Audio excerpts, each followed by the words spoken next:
What's up YouTube, Melawetta here. So we are back on Dear Days. I know it's not the usual Dear Days volume, my capture card's being an absolute arse and doesn't want to do the volume properly. So we're just going to be going with some normal background music today. But, as we know, set 6 dropped last week, and I've been testing a variety of decks out so I know what I want to show first. And because it was the easiest to pick up, plus I've actually been really enjoying it on the ladder, this helped me get from Gold 1 to Gold 3, with a 9 wins out of 11 games, and that is Orfist Regis. So Orfist Regis has got 2 skills. First one being, when this unit is placed on rearguard circle, choose up to 1 world card from your hand or drop, and put it into your order zone.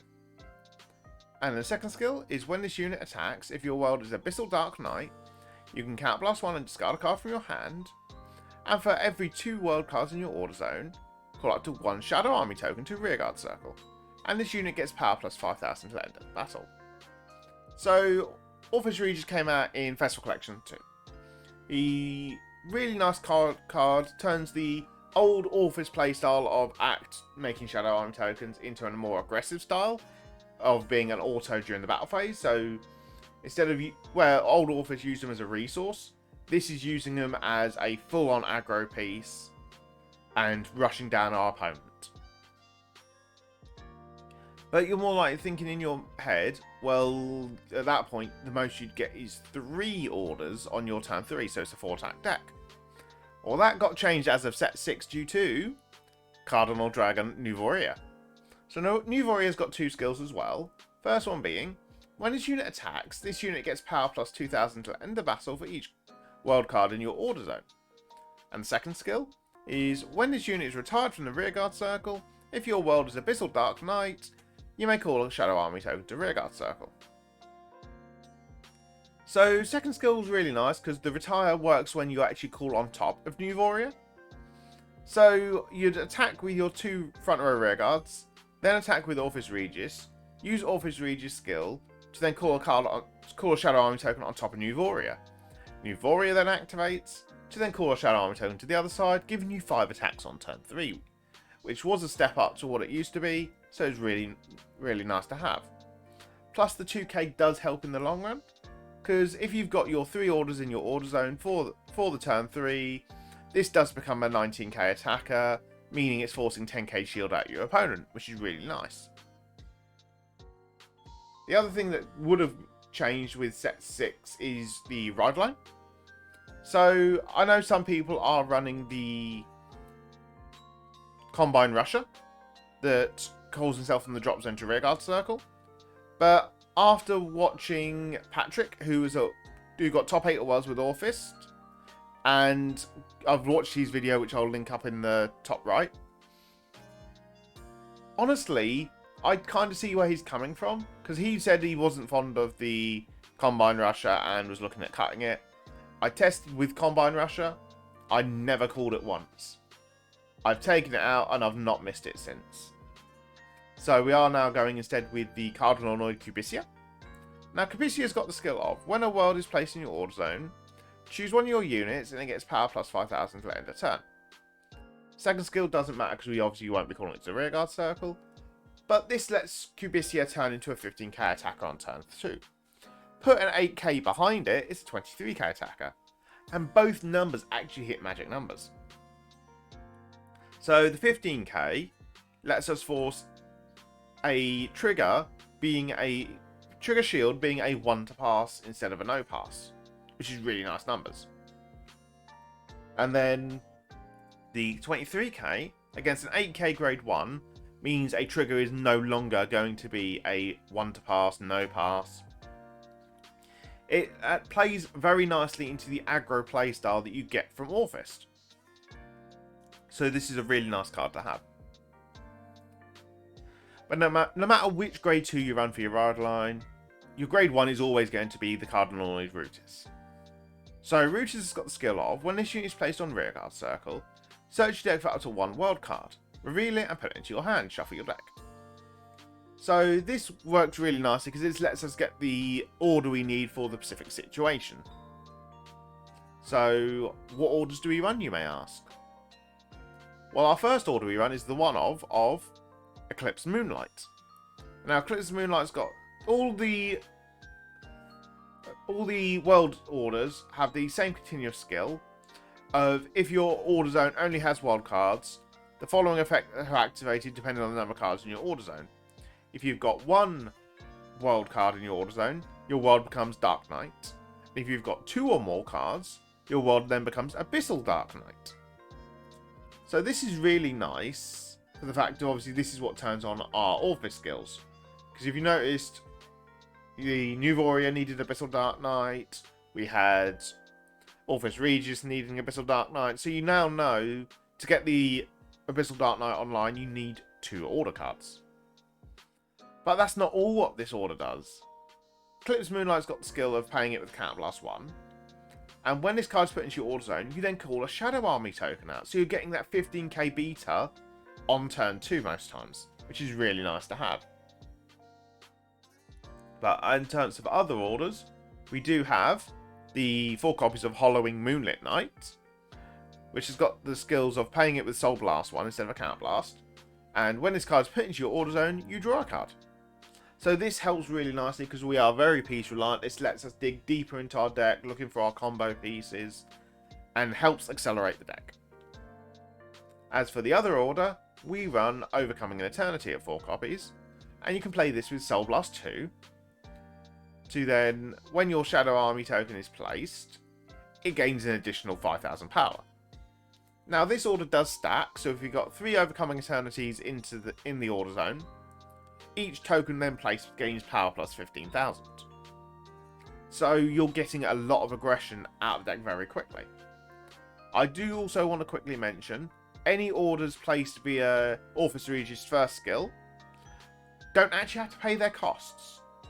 So ideally you want to be playing your Overcoming Eternities via Orfist Regis, because Soul Blast 2 is a very hefty cost.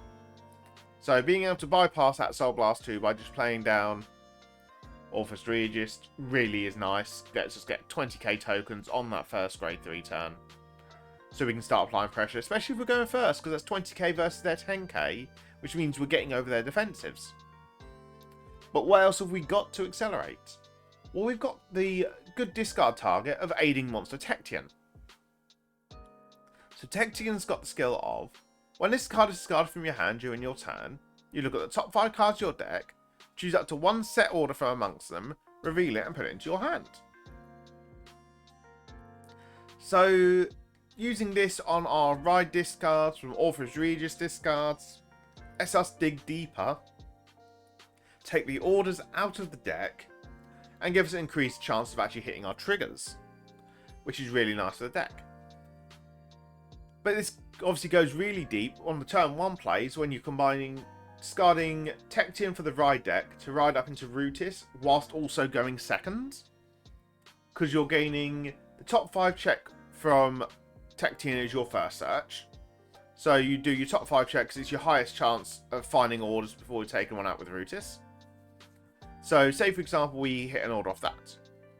We can then draw a card afterwards from Fovi, because that's our next highest chance of hitting orders.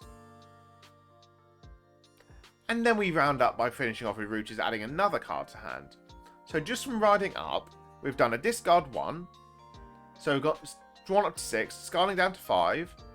Tecteon brings us back up to 6 again. The starter brings us up to 7. And then Rootis on top brings us up to 8. I know 8 isn't guaranteed, because Tecteon is not a guaranteed search. But hitting between 7 and 8 cards going second in your hand is very nice numbers. Helps us, because obviously we've not got much in terms of shield when you look at it. Because obviously we've got our 9 orders, we've got our 3 extra Persona rides, we've got our 4 copies of Nuvoria. Plus we do still need to keep some of our combo pieces in hand. Like the Cardinal Thumbirino. So Thumbirino's got the skill of, when this unit boosts a Shadow Army token, you may have this unit get power plus 15,000 until the end of the turn. If you do, at the end of the battle, retire all your rearguards in the same column as this unit and then draw a card.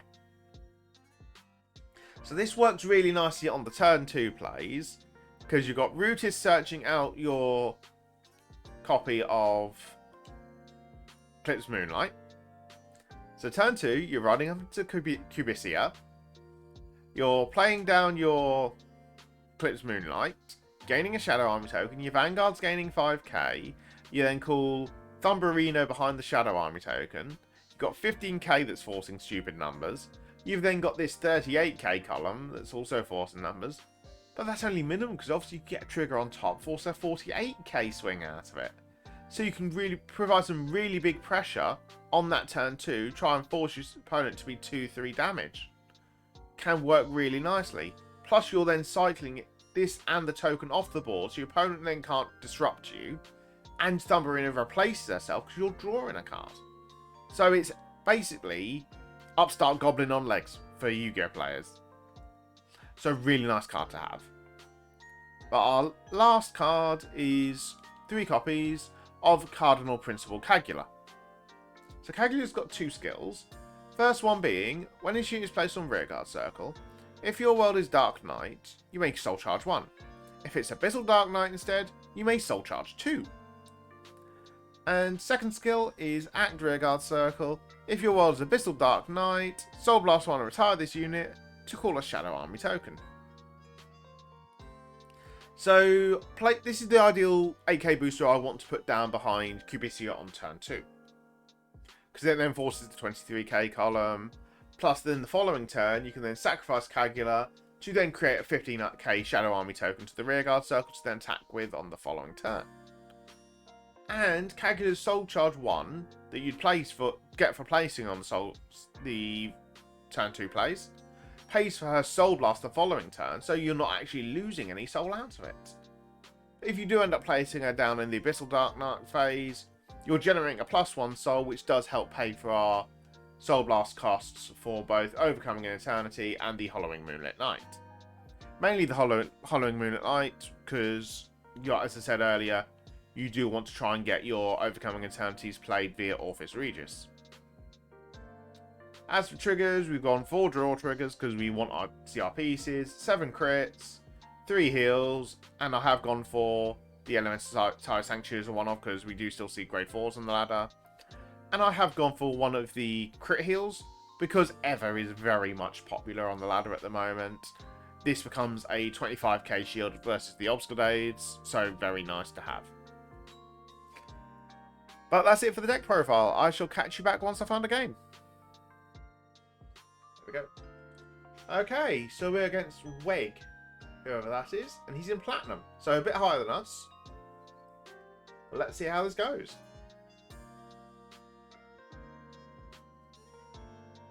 We're going to go for scissors. No, they weren't the same.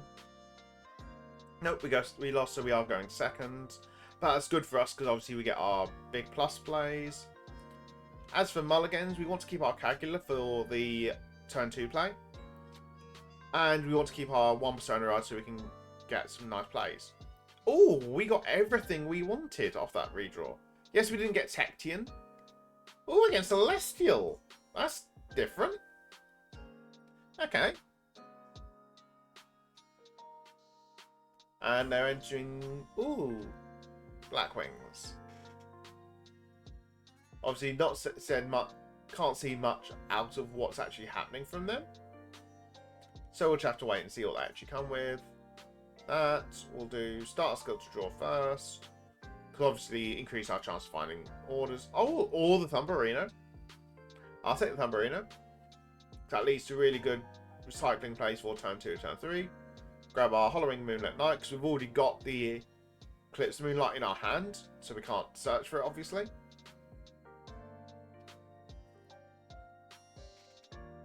And end main phase, and we then start swinging. Intrigued to see what our opponent does in terms of guarding, but they choose not to. And we got the new Warrior to finish up the turn 3 play, which is really nice. Does likely mean we're going to be taking a fair chunk of damage over turns 1 to turns 2, because we've not got the hand for a defensive play. But once we actually get past our first Orfist turn, we'll have a decent hand to work off of and we can actually combo. The other bonus is because we've got so many orders on our hand, we can actually discard our Overcoming Eternities from our hand for our ride-ups, and we're not actually losing out of it.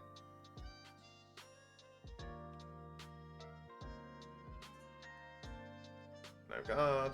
Front trigger. I'm fine going to 2. Because they've now revealed they're a Blackwings version. So, turn 3 crit isn't looking likely. But even if it is, it's something we can work with, is the honest response. Because we will have our Thumberino digging us a little bit deeper into the deck.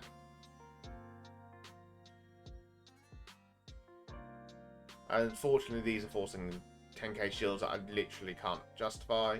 Oh, we do get a draw trigger, so that'll help us. If we can get... Oh, we got 15k shield, so that'll help us for defending a bit on the turn 3.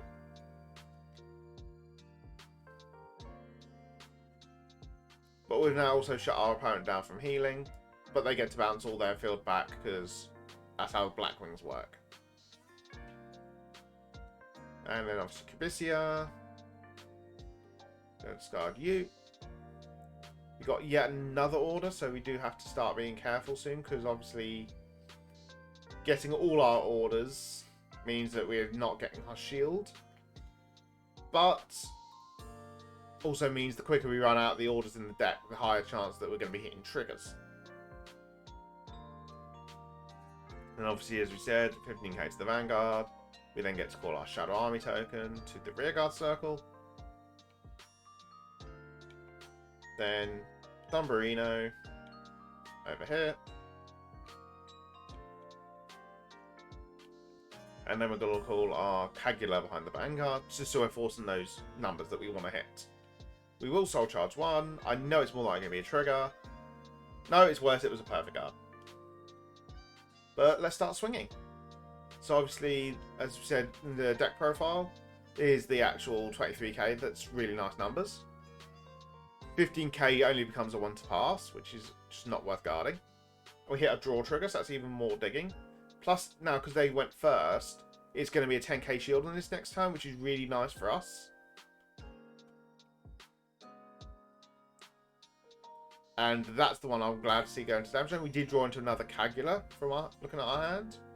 So we can utilise that more as a shield for this upcoming turn, because we've already got one in play to actually work off of. 33k plus the 15k from this. Forces a 48k, means we're forcing them to 3 easily.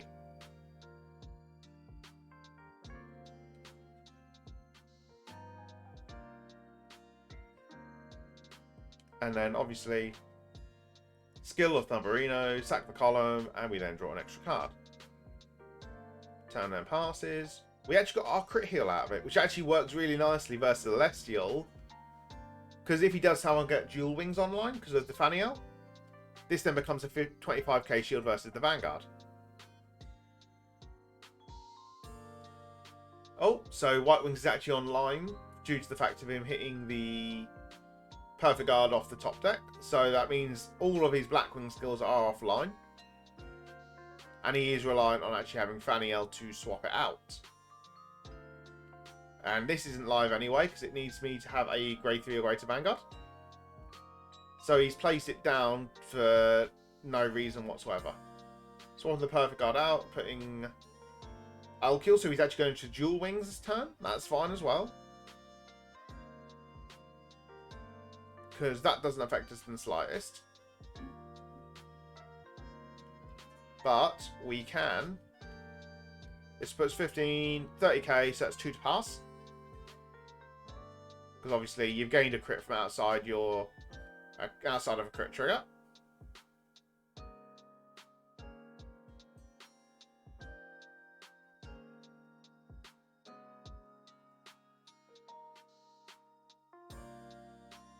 Okay, come on. Oh, they DC'd. Beautiful. I'll find another game in a minute. Alright, straight back in the game. And we've got a Bronze Class 1 deck. Got the Ren skin, so it might be PBO. Have to wait and see. Bit of a shame that we did get that one cut short, because that was looking to be a really nice hand for us. We get to go first, so I can show you the going first plays for the early turns now. And we've got the Tectian this time as well, so we actually get... Ooh, and we redrew into Thumbo, so we actually get our full combos, which is really nice to have. So draw for turn, using Rootis, discarding Tectian. So obviously, as we said, always Tectian first, because that increases the odds of Tectian finding an order, like we did. Because we've got the Hollow Moonlit Knight off that, we'll then use Rootis to grab our other order, the Eclipse Knights. Because then we've got that for our Thumberino turn 2 play. Only downside is, looking at our hand, we haven't actually hit the Kagula or the Nuvoria yet. So our turn 3 isn't looking to currently be as exciting. But hopefully within the next few turns we can actually get somewhere. Okay, so they are playing PBO. If the sleeves weren't big enough Q, the main and the Javelin is very much a big clue. That's fine, Overtrigger's out of the way. They got no benefits out of that whatsoever.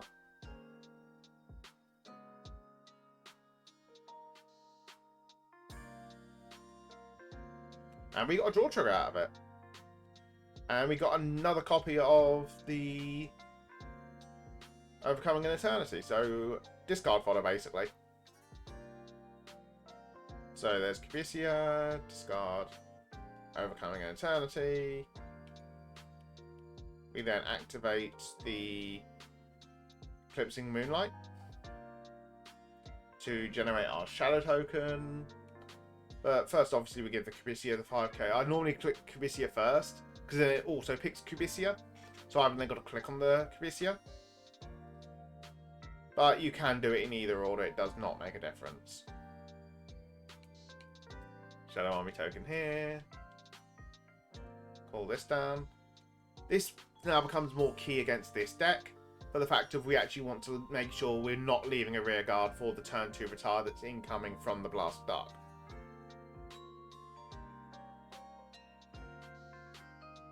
There's an Orfist Regis, so that's really nice, having the Persona around. But what I'm really hoping is we can dig into a Nuvoria or a Kagula off of this. And obviously, Thumberino skill turns it from a 23 to a 38, meaning they need 35k shield to block it, which is 2 15k triggers and an additional 5k, or a Perfect Guard, which just isn't justifiable to most people. And that's another crit. That's a crit out of their deck, which is really good to see. And obviously, we can do our Thumbo skill, end of the battle, start the column, draw an extra card. Which we got another copy of the Hollowing Moonlit Knight. So we're getting our order set up quite nicely, because next turn for the ride up, I can discard the next copy of Overcoming Eternity. So the one for the grade 3 ride up and the Persona rider then both in the drop ready to utilise. Oh, and he calls a crit off his Javelin, which is perfect. Because that means it's another crit less in deck. Does mean, however, looking at the board, that our turn 3 play currently is not looking to be the best. Because we just haven't got anything to work off of.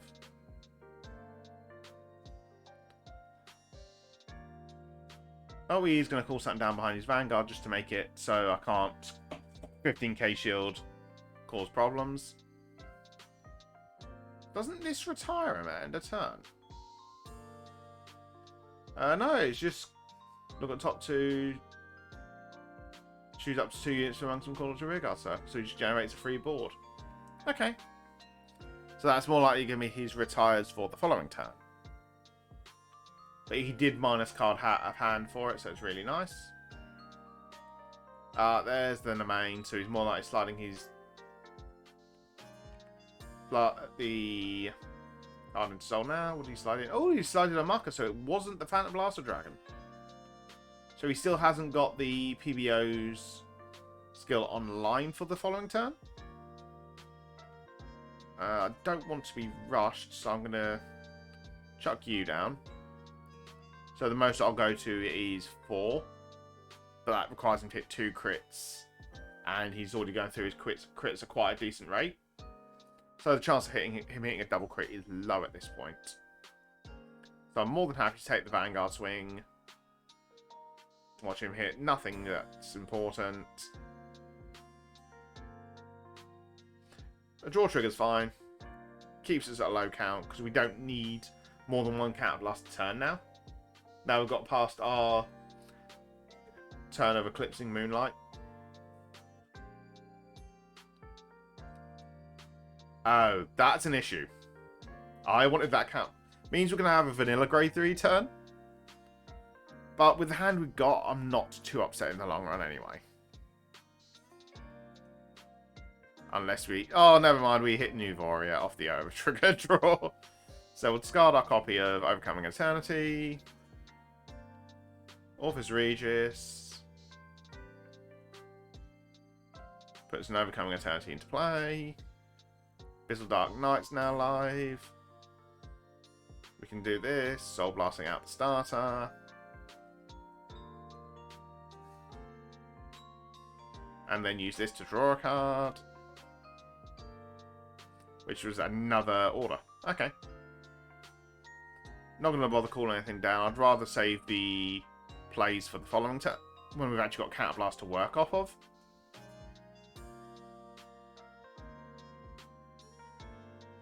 They're more likely debating, do they want to chuck 15k shield? No, they're just going to straight out Perfect Guard. Fair enough.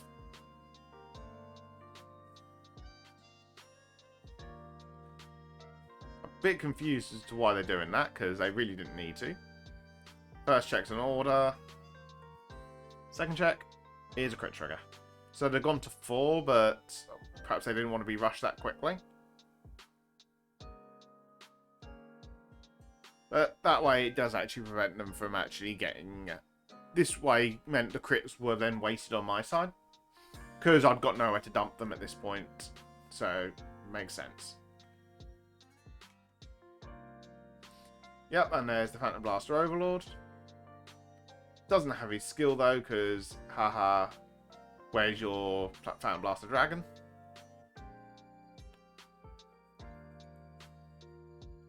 Okay, that's a bit confusing, but go for it, buddy.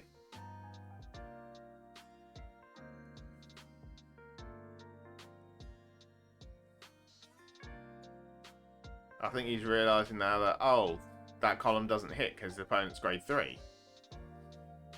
Yep. Which means he's sacking the column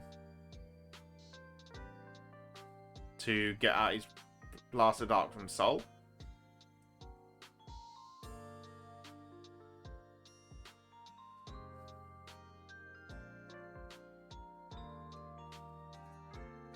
But that's not scary to us at this point. It's not got its crit. The chance of him hitting a crit is still low. That heal's actually perfectly timed, because that now means that we're actually in heal range as well. There's a crit. So we're going to 3.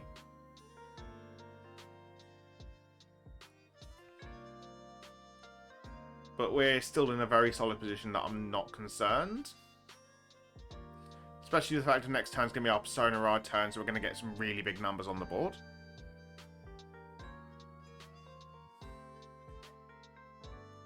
First check's another order, that's fine. Second check is a crit trigger. Which then makes the Phantom Blaster Dragon, the Phantom Blaster, not Phantom Blaster, the Blaster Dark, a 15k shield.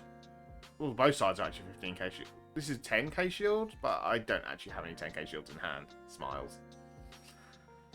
So we're going to chuck a 15k here. We'll chuck a 15k the other side. Because I'd rather keep myself at 3 at this point. Because it then gives me a bit of a cushion to play with on the next turn.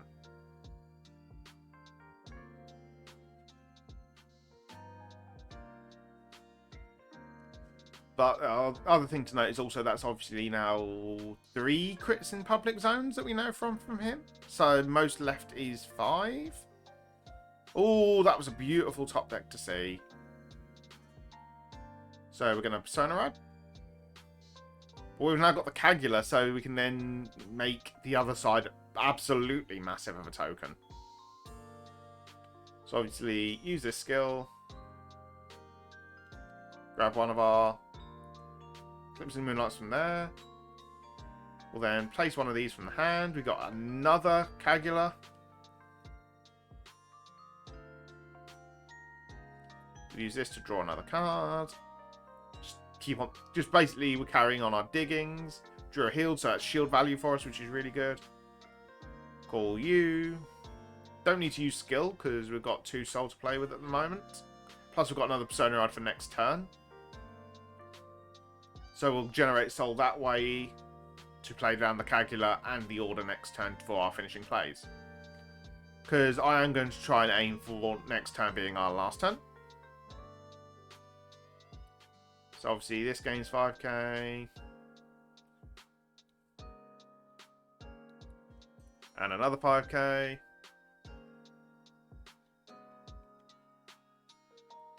And we'll call down you over here.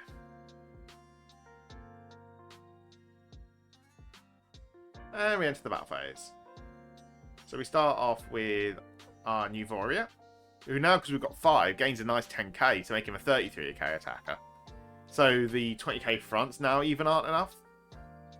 So once you get past your first grade 3 turn, your numbers force so much advantage out of it, because your opponent's having to guard with so many cards from hand, that this deck plays really nicely.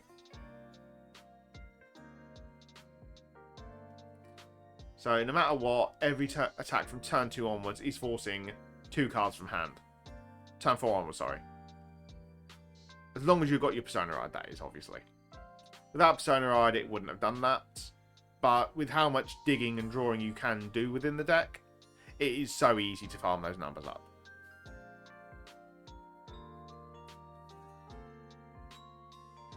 Yep, it doesn't guard this one, goes to 2. No trigger. Then obviously you swing in with Regis. Regis' skill, we counterblast one of our 2 counterblasts. We'll discard one of these because we don't need 2 in hand. Plus we can actually bring it back out of the drop zone next turn with Regis. And because we've hit 5 now, we do get 2 Shadow Army tokens. So we'll do 1, 2.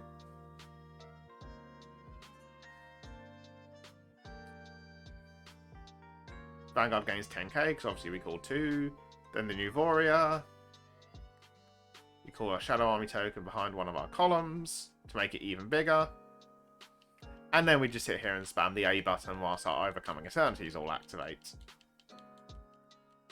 Because, yay, everyone's a single separate auto activation that you have to press A to.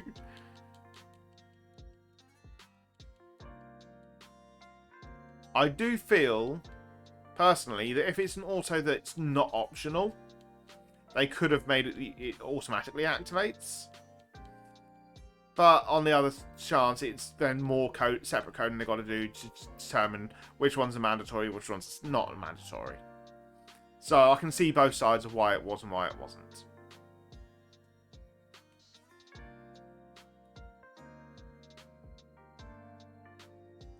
Opponent's starting to run very close to running out of timer. So they've done 2 pass, that's fine. Heal trigger, that's live. So what we can actually do is we'll heal our Overcoming Eternity and give the power to the Rearguard Shadow Army token, because we can then ride and call that back out of the drop zone. And another heal trigger, which is also live.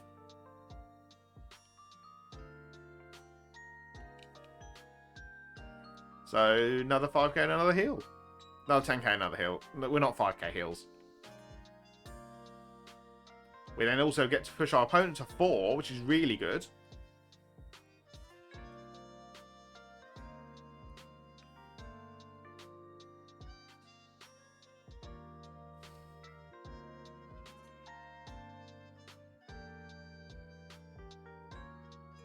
Look, 70k columns without even trying. This is why this deck becomes so fun.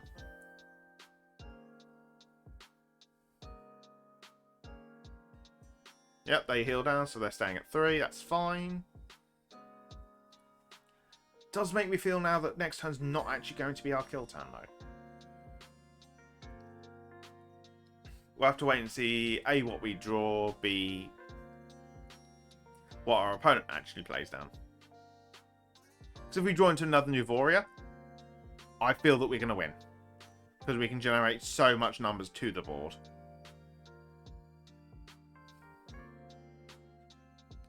Okay, so they're going that route. Interesting.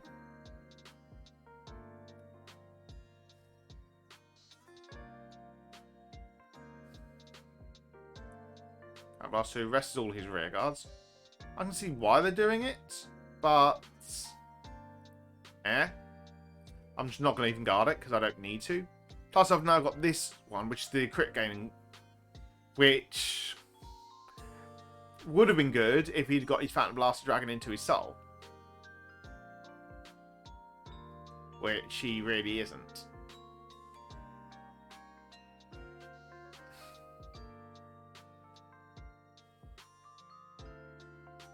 Yep, so no trigger.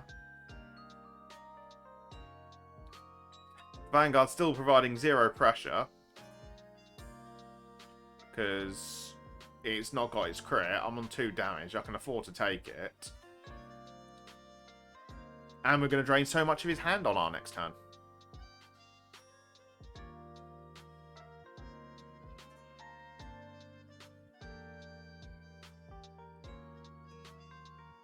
Oh, so he's going to remove one of my Shadow Army tokens. Oh no.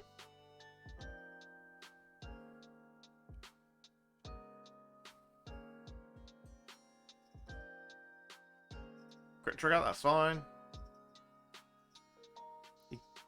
Because the other thing key to note here is, yes, he's gained Twin Drive on the rear guard. He hasn't gained the ability to Twin Drive. That, however, is annoying. But that's 2 more crits out of deck.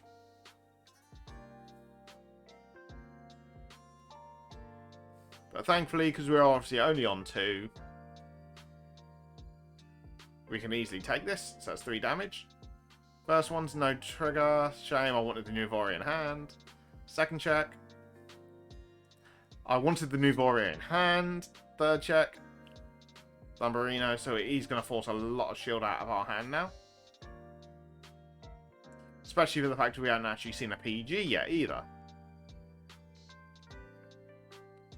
Yep, so it's 3 15k shields having to block this. So it's a huge chunk of our hand.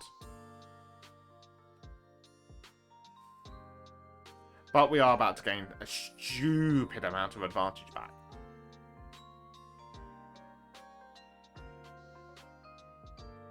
Ooh, Tectian, that can be nice to play with. So obviously you get to Persona Ride.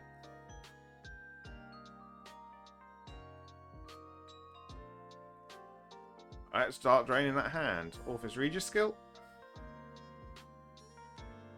We're going to grab you from the drop. And we'll play you from hand. By Soul Blasting a Regis from our soul.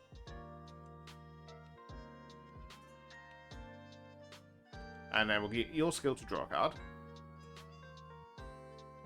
We've got a Sanctitude and a heal, so we are gaining our shield back, which is really nice. Tectune I'm going to keep in hand for actually utilising the discard fodder. So we can compress our deck a bit. Oh, I soul charged. I should not have soul charged. Did not mean to. And we lost a PG and a crit out of it.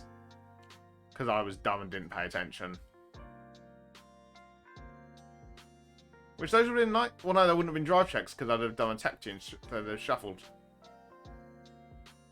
And then all our copies of this now activate.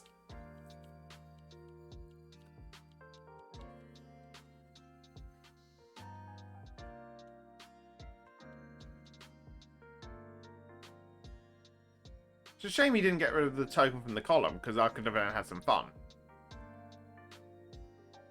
End main phase. Let's start swinging. So we're swinging unboosted first. That's still forcing 15k shield out of hand.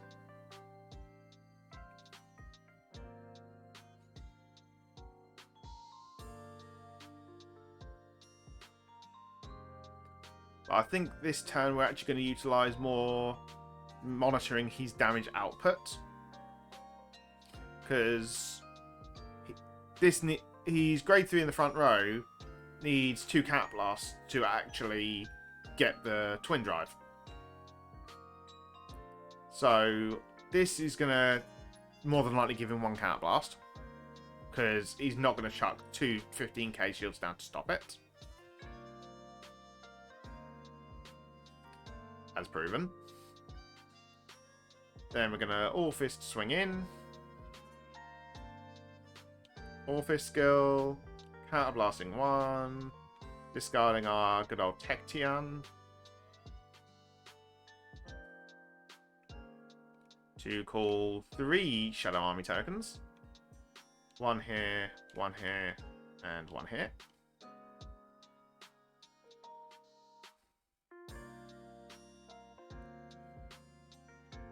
Oh, Tectian was actually put first on the slots. That makes it even easier.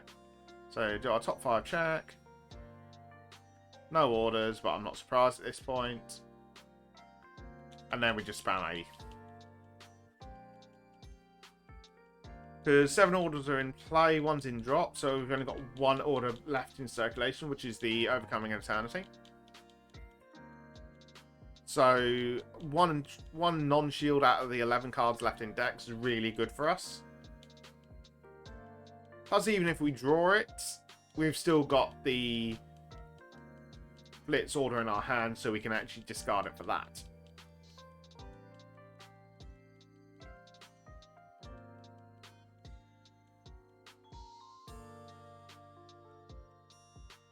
Alright, get finally onto the 3rd token. 2 more activations.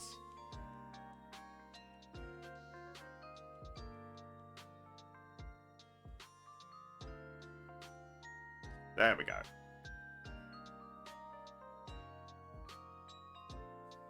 Now it's down to them what they want to do in terms of guarding. Oh! They've gone for a 2 to pass, okay. First check, no trigger. Second check, no trigger. But that's a perfect guard, which is very good for us to have. I can actually utilise that really nicely. We are going to give them the 2 Cat Blast to play with. Because now we've got 2 perfect guards and a bunch of shield on top, we can work around with what they want to do. And it also then forces they've got to deal with the 70k column. Because that's a big number for them to deal with. So it's either perfect guard or a lot of shield out of their hand. Yep, there's a perfect guard. Discarding a PBD, that's fine. Now, if they don't have a Persona ride, they've got to call 3 cards down to fill up the empty circles for the cost. No, they've got a Persona ride, so they've still got to pay 2 from hand though at their 5. Well, no, because they go to 4, draw back up. Lagrel needs 4 other rear guards to rest. So they're going to be discarding taking 2 more cards out of the hand. Which I'm absolutely fine with, honestly.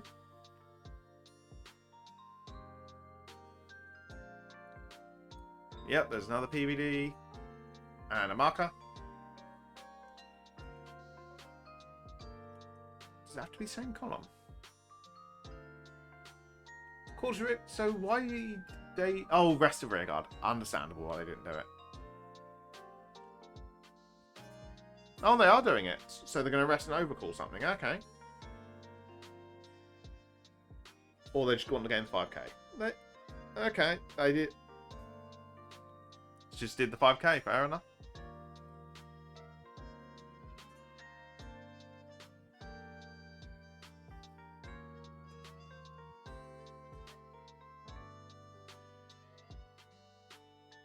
So, the 2 different heals plus the Tectian.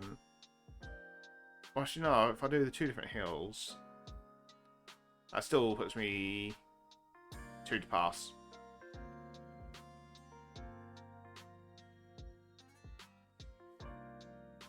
which for me that's more than enough at this point.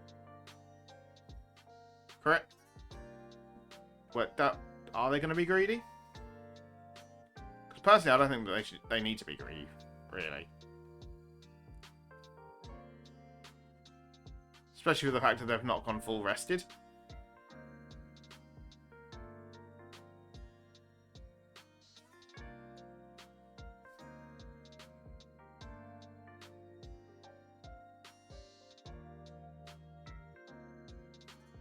Okay, so they're healing down to 4. I don't think we actually live this turn, actually, now thinking about it, because they're not full resting, they're going to be a 4-attack turn. They're still going to have to discard a huge chunk of hand as well out of it. Because, yep, that's now going to kick in. Also going to discard a huge chunk of hand because they didn't fully rest.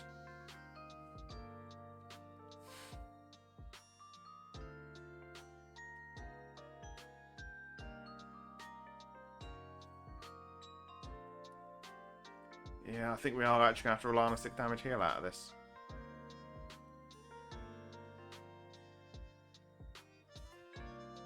So we're going to Perfect Guard you, discarding our heal.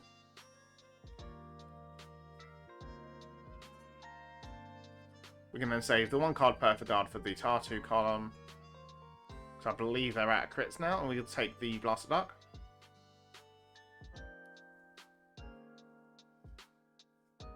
And pray that we actually hit the heal.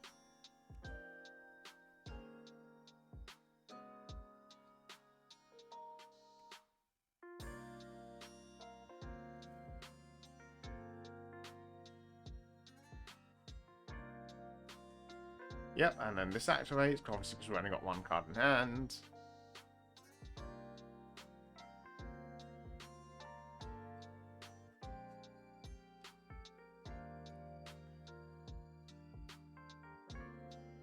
Yep, and we've got to take the 45k from the Blast of Dark. 1 damage. Pray that we heal, honestly.